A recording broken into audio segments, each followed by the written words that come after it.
Expecting Sean?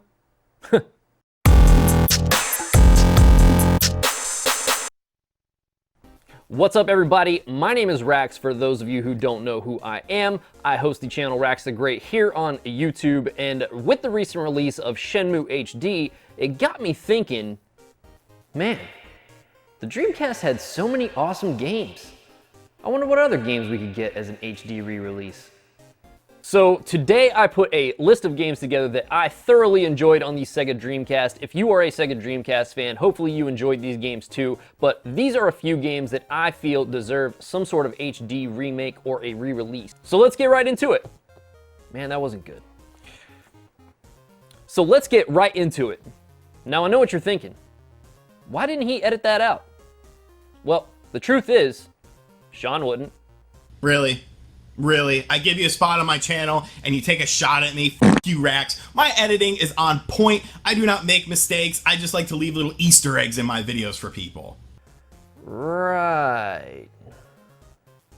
Anyway, game number one. Power Stone. Now, if you have never played Power Stone or even heard about it, it is a 3D arena-based fighting game. You go one-on-one, and you can pick up everything from like benches or street lamps and beat your opponent senseless with them. Another really cool thing about this game is that as you're fighting, you have random items that will pop up on the map like machine guns or rocket launchers or flamethrowers, and you can use those to your advantage as well. But the main point is to try and gain 3 gems that make you power up, and with this power up, you can basically turn into some unique form that every fighter has, and you can use that to have some sort of special attack, or you can even spam these like extra powerful attacks as well. This game is so cool, it is so unique. There's not enough fighting games that are like this, and that is one reason why I feel like Power Stone is just one of the games that really deserves an HD re-release. Now, Power Stone did see a re-release in the form of the Power Stone collection on the PSP, which was available to be downloaded on other consoles as well, like the PS3 I think you could do it on, the PS Vita was one of them. But now that those consoles are kind of outdated, it doesn't really mean anything. And not only that, but you could totally tell that it was a PSP game that you were playing on your PS3, and it wasn't that great. I would love to see this in full HD, and honestly, more people need to experience this game because it was that cool. Game number 2, Crazy Taxi. Crazy Taxi is one of those games where you just cannot help but have fun playing it. It's such a simple game, but the combination of the Offspring soundtrack mixed with the gameplay where you're just picking up random passengers, rushing through town, wrecking into buses, and jumping over crazy hills, trying to rush them to their favorite destinations like KFC or Pizza Hut. The game is just so much fun. Now, Crazy Taxi did see a couple of sequels, one of which was also released on the Sega Dreamcast, and the third one was only released on the original Xbox. Now, I personally think that if they took all 3 of these games, bundled them into one package, it would make for an awesome HD compilation. Game number 3, Super Magnetic Neo. Now, if you've never played Super Magnetic Neo, it is much like a Crash Bandicoot experience, so it is a 3D platforming game, and you play as a robot named Neo who is going out to save Pow Pow Park from the Pinky Gang, which, if you've ever seen Filthy Frank's Pink Guy, they pretty much look like him. One really cool aspect of this game is that Neo has these abilities to emit a magnetic field from his head, so you have these different areas of the game where you could basically interact with them by creating a positive or a negative magnetic field. So say for example, if you wanted to zip line across this wire, you could create a positive field to grab a hold of this and zip line down this. But if you wanted to, say, use a jump pad, you would create a negative field and it would launch you across certain areas. And it made it to where the game had some level of difficulty because you had to incorporate almost like rhythms to make sure that you got through certain obstacles, which I felt gave the game a certain level of difficulty because you did need to memorize the types of magnetic field that you need to emit in order to make it through certain obstacles. So I personally love games like Crash Bandicoot. I think that it is a good game that would offer a lot of fun. I see this game maybe being like some kind of $20 experience if they released it again in HD, but I think that it would be an awesome re-release, and I would love to add it to my library. Game number 4, Jet Grind Radio, also known as Jet Set Radio. This game was such a unique experience at the time. It blended these cel-shaded graphics with this awesome music. The storyline was just so wacky. Everything about this game blended together so well and created the perfect package. It took elements from like a Tony Hawk Pro Skater game, mixed them with an adventure game.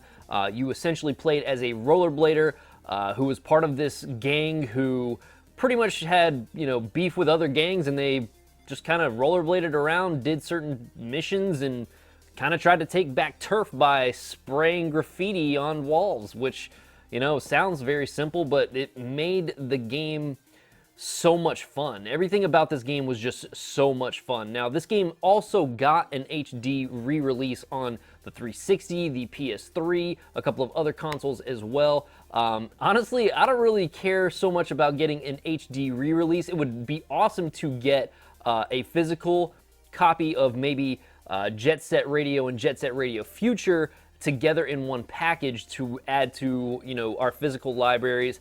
The likeliness of that probably very slim, but the real thing that I want to see from this series is another entry in the series. I would love to see a third game from Jet Set Radio. There has been another game called Hover that was inspired by this heavily. If you ever see it, it is available on Steam. It is coming to, I believe, the Switch and the PS4, maybe some other consoles as well. But this game, instead of being a rollerblader, you're essentially a parkour person, and it's very heavily inspired by Jet Set Radio. Now, I personally think that Jet Set Radio would be awesome to get that, Jet Set Radio and Jet Set Radio Future pack as an HD re-release. But like I said before, it had already gotten an HD release on the 360 and PS3, so the likeliness of that happening is very slim, but I still want it. Hey, Mr. RGT, I don't feel too good. Now that I've banished Rax out of my kingdom, I want to basically give you guys the 5th Dreamcast game that definitely needs a reboot, a remaster, something, because this is a game that I knew he wasn't going to talk about, because nobody talks about this game. Nobody talks about this company. Nobody talks about this franchise. Nobody talks about the lineage of games that this company created, and it pisses me off because they're such good games. They're unique in their own ways. You may remember a game on the Sega Saturn called Enemy Zero. You may remember a game called D. Well, the game I want to talk about is D2 on the Dreamcast. Not the Mighty Ducks, no, this is actually a survival horror game. And D2 is honestly one of my favorite Dreamcast games, probably one of my favorite games of all time. If I had to do like a top 20 or something, I think D2 would definitely make the listing. Now, where Enemy Zero and D were pretty much like point and click adventures that were very, very impressive in terms of graphics, D2 is definitely a lot different. It's more of a traditional survival horror game with interesting elements added into it. Basically, you play as a character who is involved in a plane crash when there's some weird dude who does like a spell on the plane, and you're put into the snowy environment, and you're basically trying to survive, trying to figure out what happened, and trying to advance what is happening. You do things like hunt animals, commandeer snowmobiles, and fight gross, hideous creatures in a really interesting combat system. The game switches from like a third-person perspective to like a first-person perspective, almost like an on-rail shooter for the combat stuff. The game looks really good. It does play a bit clunky, especially if you're used to modern survival horror games, because honestly, it's an older game, but I love this game because it implements characters from that same universe of Enemy Zero and D, but they're like in different roles. They're almost like actors and actresses. It's always very interesting to see what Warp would do with these games. D2 is an absolute gem on the Sega Dreamcast, and I would love to see this game remastered with modern controls, or maybe even the series rebooted and get like a D3 going on or something like that. It's a criminally underrated series, a super fun game. If you're a fan of survival horror games and you like some tongue-in-cheek stuff and a lot of violence and a lot of blood, you're really gonna like D2. I think it's a fantastic game and definitely a game that needs some modern love. Alright, and those are 5 Dreamcast games that need a remaster, a reboot, some sort of modern gaming love. I want to thank Rax for making an excellent video. Obviously, that was very well edited, something you don't really see all that often on RGT 85. I don't have those editing skills. I can barely use a computer. I'm an old man. Leave me alone. But yes, make sure you guys go check out Rax's channel. I want to thank Rax for providing that video and some funny things within that video. Let me know in the comment section down below what games you want to see remastered from the Dreamcast era, what Dreamcast gems you think are stuck on the Dreamcast and definitely need some modern loving. And as always, thank you for watching this video. If you're new to the channel, make sure you subscribe and turn on notifications, and I will catch you guys on the next video. Later.